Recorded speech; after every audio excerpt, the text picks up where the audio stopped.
coronavírus? Onde está o coronavírus? Vamos combater juntos esse coronavírus? Vamos lá? Fala, minhas autarquias, olha aí de novo. Vamos para mais uma aulinha de química. Na aula anterior, pessoal, a gente estava falando sobre números quânticos. E aí, vamos retomar. Ah, professor, não estou lembrado de nada. Calma, vamos chegar lá. Veja, os números quânticos que nós falamos na aula anterior foram número principal, secundário, magnético e spin. Resumão para vocês, é o N, o L, o M ou ML, ou o S ou MS, beleza? Vamos fazer um resumão aqui rapidão do que são eles e agora nessa aula nós faremos algumas questões para que a gente possa entender melhor a utilidade, né, na prática, como é que funciona aí esses números quânticos. Vamos lá, pessoal. Então, o número principal, retomando aí, a ideia do número principal é representar as camadas eletrônicas, como eu já tinha falado na aula anterior. Então, são as camadas de K até a camada Q. Então, são as 7 camadas aí, né, da nossa tabela periódica. Então, essas 7 camadas, a ideia principal é que ela represente o número principal, o número N. O número secundário, ou azimutal, ele vai representar agora não as camadas, mas os subníveis de energia, certo? Então, para cada subnível, existe um número quântico específico. Quem são esses subníveis? O subnível S, P, D e F. É o famoso São Paulo, Distrito Federal, que nós vimos na aula anterior. E aí, ó, para cada subnível desse, existe aí um valor específico, um número quântico específico.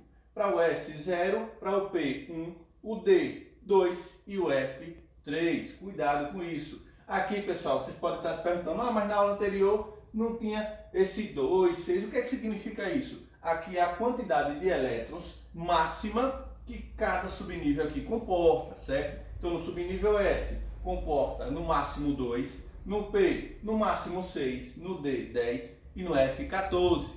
Veja, número magnético, ele não é complexo, ele é mais extenso, porque agora eu não estou falando somente dos subníveis, eu estou falando dos orbitais existentes em cada subnível, certo? E aí, ó, é importante lembrar do seguinte, essa figura, pessoal, ela vai representar basicamente um resumo desses subníveis.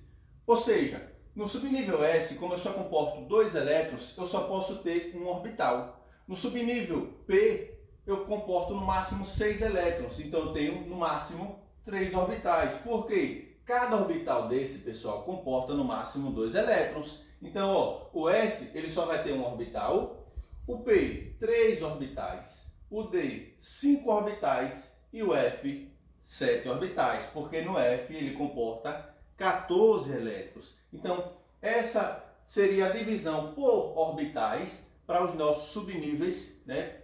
E esses orbitais, essas divisões, estarão representando basicamente aí o nosso ML, ou seja, o nosso número quântico magnético. Beleza? Veja, observe que para cada orbital existe um número quântico específico. Então, por exemplo, no subnível P, eu tenho 3 orbitais, mas cada um tem a sua quantidade de energia específica, que vai variar de -1 a +1, assim como no subnível D e no subnível F, onde no F, ó, vai variar de -3 a +3. Então essas variações, esses números específicos, são os nossos números quânticos representativos para cada orbital presente aí nos subníveis de energia, certo? Então, na hora de observar o ML, né, ou o número magnético, eu vou observar esses números daqui. Então, se o elétron ele para, por exemplo, nesse orbital, significa dizer que ele parou com o número magnético 0. E aí vai, certo? Para a gente finalizar, pessoal, tem aí o número quântico chamado de spin. O que é que seria esse spin? O spin, pessoal, é só a direção, né? Vai indicar a orientação que esse elétron estará no meu orbital, certo? E aí, ó, o que é que acontece? Tem duas formas. Ou ele vai estar no sentido horário, certo? Ou no sentido anti-horário. Observe o seguinte, se ele estiver no sentido horário, eu tenho que seguir a orientação que Se o elétron ele para na minha distribuição para baixo, significa dizer que ele está no sentido horário. A rotação no eixo desse átomo está no sentido horário, logo ele vai ser positivo. Agora, se ele está no sentido anti-horário, a rotação anti-horária no átomo central, significa dizer que ele vai estar para cima e a indicação do número spin, né, o número quântico spin, seria menos meio. Então, para cima menos, para baixo mais. Cuidado com isso. Os valores não terão alterações.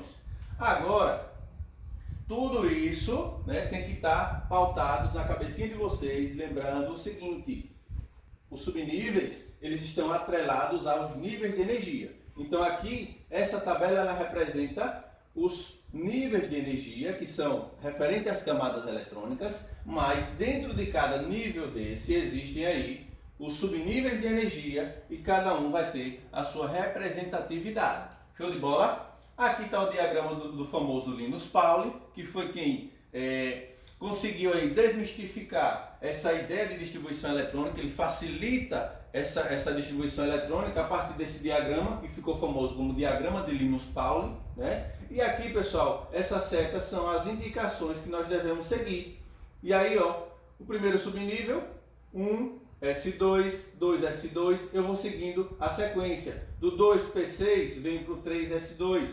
Do 3S2 vou para o 3P6. Só que observem o seguinte: quando eu chego nesse subnível 3P6, eu não posso pular para o 3D10. Eu tenho que voltar, né, para a camada 4S2. Então eu vou distribuir primeiro esses elétrons daqui, para depois retornar para o subnível 3D10. Então cuidado aí. Eu só posso preencher o subnível 3D depois que o 4S2 estiver preenchido. Cuidado com isso daí. Aí, pessoal, ó, observa o seguinte. Agora, vamos resolver algumas questões para observar como é que funciona aí essas ideias, né, de números quânticos. Vamos ver na prática como funciona. Considerando-se um elemento M genérico qualquer, que apresenta a configuração eletrônica 1S2, 2S2, 2P6, 3S2, 3P6, 4S2 e 3D5, pode-se afirmar que seu número atômico é 25. E agora, que eu não lembro, calma, lembre, para eu determinar o número atômico, eu vou ter que fazer a somatória de todos esses elétrons que foram distribuídos. Então é só contabilizar aqui, ó. 2 com mais 2, 4, com mais 6, 10, com 2, 12, 18, 20. Com 5 daqui, 25. Então, a afirmativa 1, correta. 2. Possui 7 elétrons na última camada. Pessoal, cuidado com isso. Por quê? Quem é a minha última camada? A última camada, ó, tá aqui, 4S2. Porém, eu só tenho na última camada 2 elétrons disponíveis. Ah, professor, se fosse a camada 3. Na camada 3, vocês têm 3 subníveis, S, P e o D. Então, somando todo mundo, vão dar o 7, ó.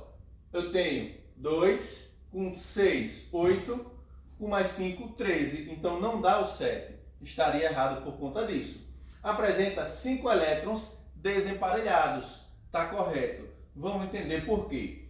Ó, nesse caso, pessoal, eu chamo de elétron desemparelhado por conta dessa situação. Ó, a depender da distribuição dos elétrons, os meus orbitais não necessariamente estarão com todos os elétrons preenchidos. Por exemplo, ele não parou no subnível 3D5. Se for no D5, eu só tenho 5 elétrons para distribuir. E aí, eu tenho 5 elétrons para distribuir e só tenho 5 orbitais. Como é que eu vou fazer? Distribuo todos para cima primeiro, né? É isso que diz a regra de Hund. Então, se todos os elétrons foram distribuídos primeiro em cada orbital para cima, e se eu tiver mais que esses 5 elétrons, né? Se eu cheguei nesse último orbital e ainda tenho um elétron para distribuir, eu retorno para o primeiro. Só que observe o seguinte, eu só tenho 5 aqui. Então todos os orbitais vão ter apenas um elétron. Quando isso acontece, eu digo que esses elétrons, eles estão desemparelhados.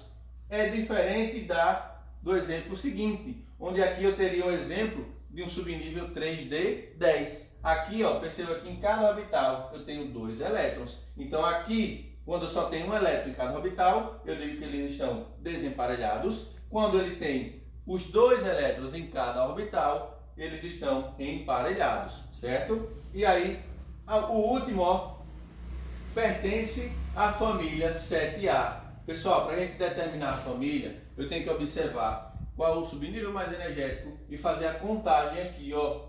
Nesse caso, né, ele estaria aí presente na família 2B ou 12B, né? Então, nesse sentido, está falso as afirmativas 2 e 4. Só estão corretas, ó, a afirmação 1 e 3. Vamos lá, vamos seguir. O número de elétrons em cada subnível do átomo estrôncio, está aqui, ó, SR38, em ordem crescente de energia é. Pessoal, é só vocês observarem o seguinte, eu estou fazendo a distribuição eletrônica, só que ele quer saber em ordem crescente. Então eu não posso, de forma alguma, pular agora camadas eletrônicas, não posso pular essa distribuição. Ó. Perceba que eu tenho que seguir essa ordem. 1s2, 2s2, 2p6, 3s2, 3p6, 4s2, 3d10, 4p6, 5s2. Então eu não posso, de forma alguma, alternar essas distribuições. Por exemplo, desse 3p6, já pular diretamente para o 3d10. Cuidado aí. E aí, ó, vamos ver como é que funciona essa distribuição. Fazendo a distribuição, seguindo a tabela, o diagrama lá do Linus-Pauling, nós teremos a sequência aqui. A forma correta, em ordem crescente, do menor subnível de energia para o maior, até chegar no último, seria a resposta, ó, letra A.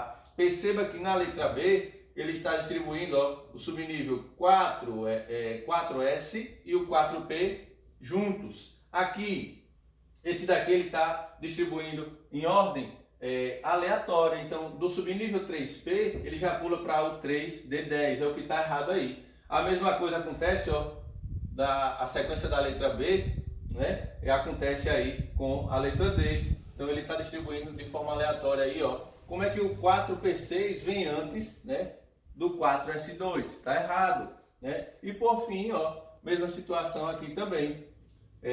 Você tem do 3P6, depois vem o 3S2. Não, é o inverso. Primeiro vem o 3S2, depois o 3P6, para vir o 4S2. Então ele só fez misturar as ordens aí de distribuição. Alternativa correta, letra A, certo?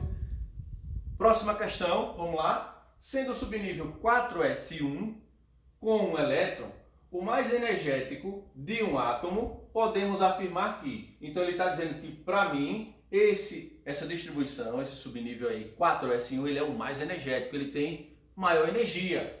Logo, ele nos afirma as seguintes questões. O número de elétrons desse átomo é igual a 19. Pessoal, vamos lá. Como é que eu sei a quantidade de elétrons do átomo? É só fazer a contagem. Ó, ele já deu distribuição para a gente aqui.